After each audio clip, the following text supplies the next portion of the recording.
Hey everyone, I'm McDowell here with another YouTube video, and today I want to discuss your favorite boxer, or my favorite boxer, the greatest boxer of all time. Everyone has their own favorite boxer in any different weight class or any different style, and I want to be naming a few boxers that have basically been gone down in history as probably the greatest boxers of all time, at least in some of our lifetime we have went through. I'm not gonna go with the ones that are active right now. If you want to say about your favorite boxer, he has to be retired or has to be basically be dead to become a great legend, and that's how boxing should be.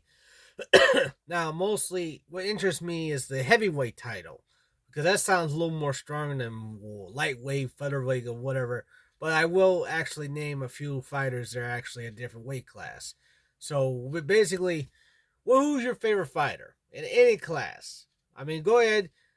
Once you see the rest of the video, be sure to like, comment, subscribe, and share the video. Post your comments down below which one your favorite boxer, and then we can probably maybe can get a little discussion on who actually is the best boxer after you see the rest of this video.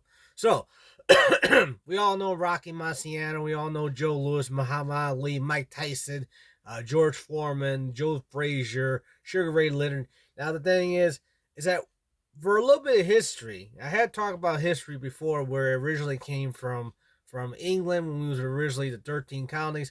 Boxing, actually, I looked a little more into it. If you ever see me look down, that means I'm looking at my notes because I wrote some of the stuff down. Boxing had been around for almost 2,000 to 5,000 years, dating back to the Egyptian time, and mostly even throughout Iraq. But the thing is that when we became a country, I'm dating all the way back to there, to where we originally the 13 colonies. And the two main forefathers actually started creating that was John Jack Broughton, Broughton, Broughton, and also James Frigg, Figg. Both of them were during the 1700s, and hardly anyone know exactly the exact day they were born. So, Broughton was born from basically around 1703, and James Frigg was somewhere between the early 1700s. So these were almost like the forefathers of boxing. Now, Broughton was a bare knuckle fighter, and I remember when I said before, originally in boxing was a bare knuckle fighting. So therefore, there was no boxing, hardly no rules or regulations. James Frigg was the one who actually invented the rules of fighting. It's like there's what was it? 7 rules of fighting. Oh no, that was Broughton that created 7 rules of fighting.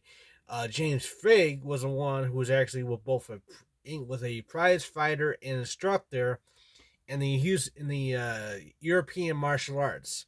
He also mostly fought with weapons, swords, quarterstaff, and chocolate. But the biggest role was in boxing. Now, Fig opened up a fighting venture that housed 1,000 spectators in 1719. In 1725, he organized and promoted the first international boxing match. And James Fig claimed that he actually won more than 200 matches.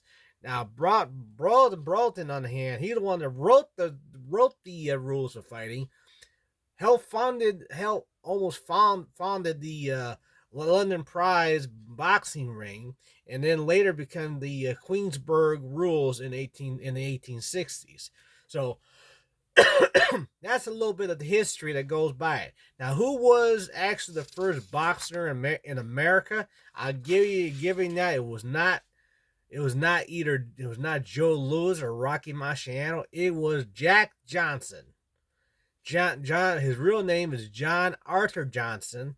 Was born in March 31st, 1878, from Galveston, Texas. He was known as the Galvin Giant. He was the first African American world heavyweight champion, and also ran it between 1908 to 1915. Now, when he fought James J. Jeffries, that was the fight of the century in 1910. Now, his record, I got it written down here.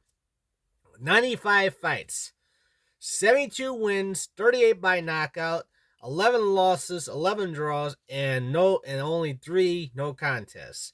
His boxing career lasted from 1898 and to 1938. He retired at age 60, passed away in 1946 at age 68. So Jack Johnson was the very first in American history that was almost the first boxer. In the middle of the Jim Crow laws, back in the early 1900s, he was almost a national hero way before Joe Louis was even born. So therefore, when you got Joe Louis was born in May 13th, 1914. His real name, of course, is Joe Louis Burrow. He was known as the Brown Bomber. Now, he competed from 1934 to 1958.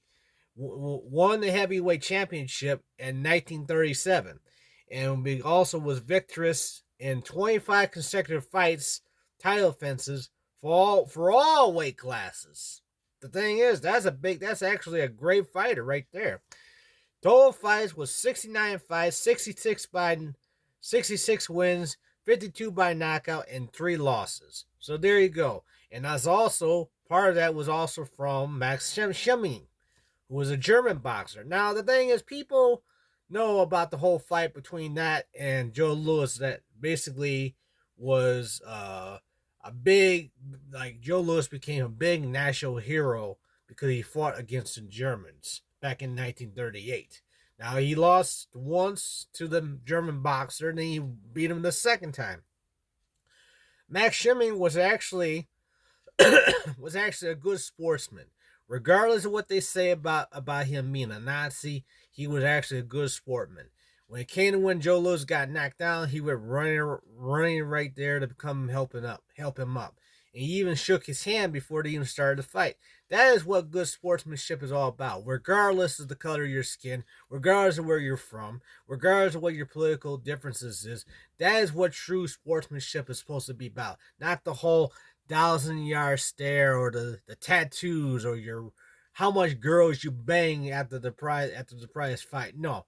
That is what a good sportsmanship is all about. And that's one thing we've been losing on what good sportsmanship is all about. It's all about basically about the fight, not our politics, not about who's the better man or who's the better woman. It's about learning to be humble in the ring, regardless on what your fighting style is and regardless of what your political views are. So Joe Louis was basically the second fighter basically the second black fighter that was a national hero, not the first Jack Johnson was. So, getting to the best of the best, the undefeated heavyweight champion of the world, undefeated, Rocky Marciano, also known as, real name is Rocco Francis Marciano, forgive me if I mispronounced that, was born September 1st, 1923. He competed from 1947 to 1955, hold the heavyweight title from 1952 to 1956, 6 title defenses, especially against Jersey Joe Walcott. He was known as the Brooklyn Blockbuster because of his tough chin. Now, his record, total of 49 fights, 49 wins, 43 knockouts. Never been knocked out himself. Knocked out Joe Louis.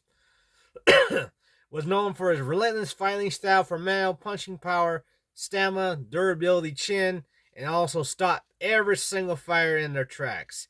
Ranked 14 in the Ring magazine of the 100 greatest fighter. To me, that's my favorite boxer right there. He was undefeated.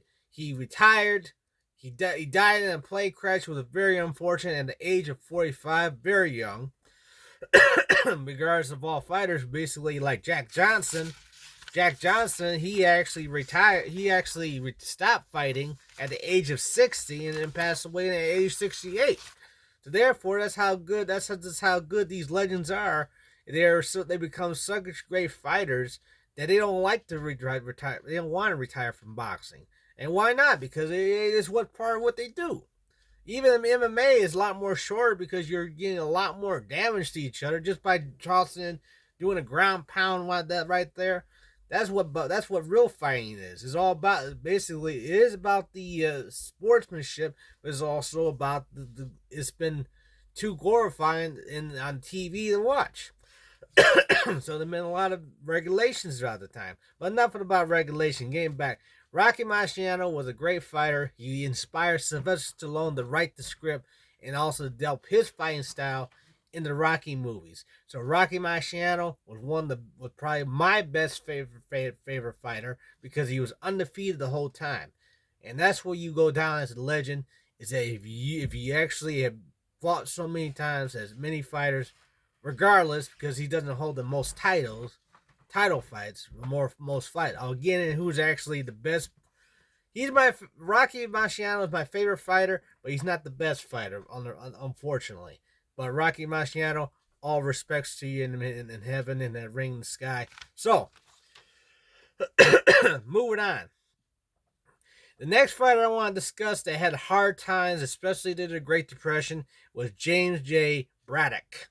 Also, the real name is James Walter Braddock. Was born June 7, 1905, from New York, New York. Oh, New York, New York. He had a lot of nicknames. The Bulldog of Burren, the Pride of the Irish, the Pride of New Jersey, the Cinderella Man. Yeah. Nothing get more badass than being called a Cinderella Man, I'm telling you. He went through a lot during the Great Depression. If you ever seen Cinderella Man, it's Hollywood with Russell Crowe, Renee Zellweger. I've seen it. It's a good movie. It takes a little bit out of context, but that's what Hollywood do. But it was a great movie. Go check it out. Now, James Braddock, total fights, 88 fights, 52 wins, 27 by knockout, 26 losses, 7 draws, and only 3 no contests. And the thing is, he was also known for spoiling, counterpunching style, powerful right hand, and iron chin. I mean, those iron chins, back in those days when fighters, especially throughout the 30s and 40s, every single fighter had a very iron chin. Not just Rocky Marciano or Braddock. Every had a chin. Now he, however, of course, became turned pro at age 21. Now the thing is, when you're a boxer, you gotta be in great shape. And what the best way to start? Sometimes the best way to start is to start as young as you can, when you start building your bones. But the problem is that when you're building your bones are basically like rubber. It takes a while for them to get it strong enough. So the thing is, if you're a parent and you want to try to get your kids in boxing or martial arts, just be sure that you talk to your pediatrician and whether or not you want to get them in these contact sports, because it can get a little bit rough. But as long as your kid is playing by the rules, showing respect to their instructors, showing respect to their classmates, and showing respect to their competitors, as long as they do that, they can go ahead and be as very active, as very good, actually getting into boxing, martial arts, football, or not. Just be aware of all the risks. That's why I say, be sure, kids, do not try any of this at home without adult supervision. And parents, be sure you know exactly what your kids are watching on the internet. So, James Braddock, great fighter, died at the age of 69 in 1974 in New Jersey. So that's one of the great fighters who went through a lot of stuff for his family. So if you ever look up James J. Braddock, be sure to look up his story. You'll be very sad at what he had to go through. So, I want to go one more, and then I'll get with the greatest fighter of them all. And of course, we all know Mike Tyson. I ain't gonna get much with Mike Tyson. My dad was a big fan of Mike Tyson. The thing is that we all make mistakes. Mike Tyson was known for great punching power. I mean, every time we drove at least one punch, it was almost like a cartoon fight. Then, of course, we got into that one fight with that one fighter where he bit his ear off. That was a little bit too much. I mean, the one thing that Thomas Sowell once said, that it was Muhammad Ali that basically ruined boxing was because of all the dancing, all the pizzazz about it. Because when we started doing boxing, they had regulated shorts. The fighters were a lot more about the sport and not about egos and all that. So with Mike Tyson, he was a great fighter, but got himself into some trouble. And the thing is, he basically had turned his life around a little bit. And then when it came to where he basically hit the guy on the airplane, the guy was drunk, messing with Mike Tyson. We all went there, beat the crap out of him because he wouldn't leave him alone. So Mike, if you're out there, that's very good for standing up for yourself for all the stuff you've been through. Hope everything turns out well for you. So Mike Tyson, great fighter.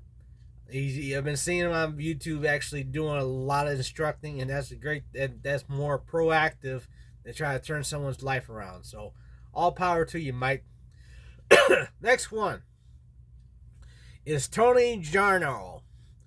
Basically been played by Robert De Niro and Raging Bull in 1980. He was born February 2nd, 1926. Her real name was Anthony Gennaro with a G. So he changed his name just to Juro. No, I mean, if I'm pronouncing that right, excuse me. Now, he, however, never won a championship. He had a reputation of being like a playboy who only avoid training. So the thing is, if you're going to be a fighter, you can't do that. You got to be able to train and train and train if you want to win fights. So he fought between 1943 to 1952.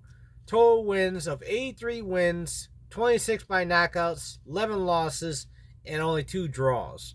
So he wasn't really a great fighter, but he actually did try to have a little bit of talent. Otherwise, why would that not end up into a movie, right?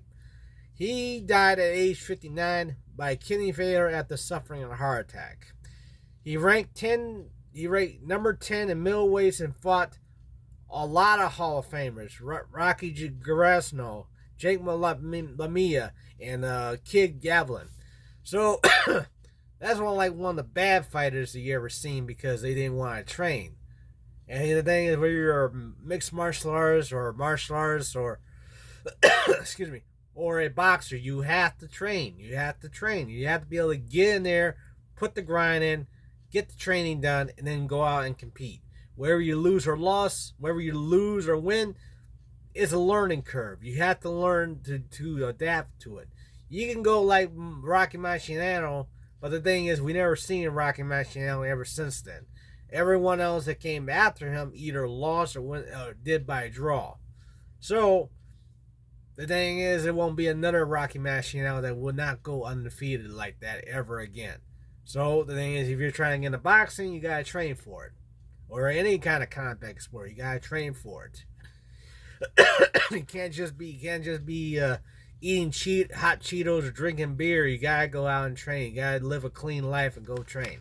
So the last one I want to talk about, and this is what I like to say is the greatest fighter of them all. You can go ahead and look it on the internet. I'm sure you might be able to find it. But this guy was labeled second to Muhammad Ali. You can go ahead and look at Muhammad Ali's record. He was a great fighter. He knew exactly how to do it. Bruce Lee adapted his little running style backwards.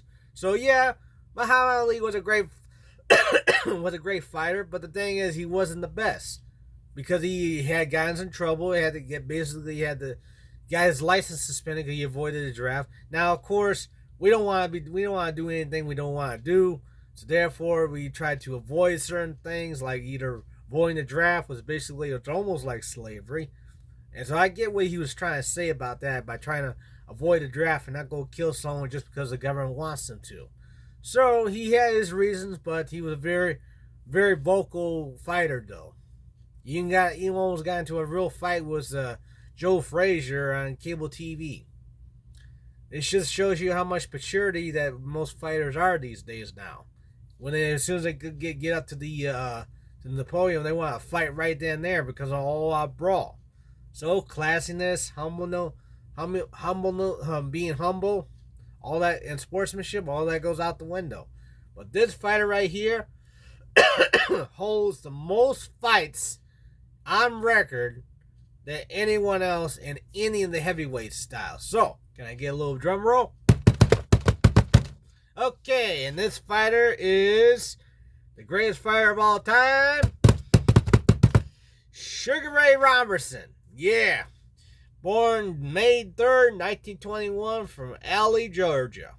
Real name is Walker Smith Jr. Competed from 1940 to 1965. Inducted in the International Boxing Hall of Fame in 1990. Died in 1989 in Los Angeles, California. So, by the time 1990 came, he was inducted in the Hall of Fame, but never seen it. He died at age 67. So, he went to multiple weight classes from lightweight, welterweight, middleweight, featherweight, level, and lightweight, heavyweight. Hold those titles, try to hold those titles in all those weight classes. So, total fights, 201. 174 wins, 109 by knockout, 19 losses, 6 draws, and only 2 no contests. There's your greatest fighter right there. Now you can go ahead and look up for all the information on him, but when it comes to the greatest fighters in the world, Muhammad Ali, to me, takes number 5. Sugar Ray Robinson, number 1, baby. And my favorite boxer, Rocky Marciano, I'll say I'll give him 2nd place. So, there you have it. My favorite boxer, along the greatest boxer of all time, Sugar Ray Robinson. Now, so know that there's no hard feelings. We all respect the art of boxing, just like we respect the art of martial arts. We all have our opinions. It's okay. If you want to discuss it, drop a comment below in the comment section. I'll see you next time for my 4th of July video. This is Albert McDowell, signing off.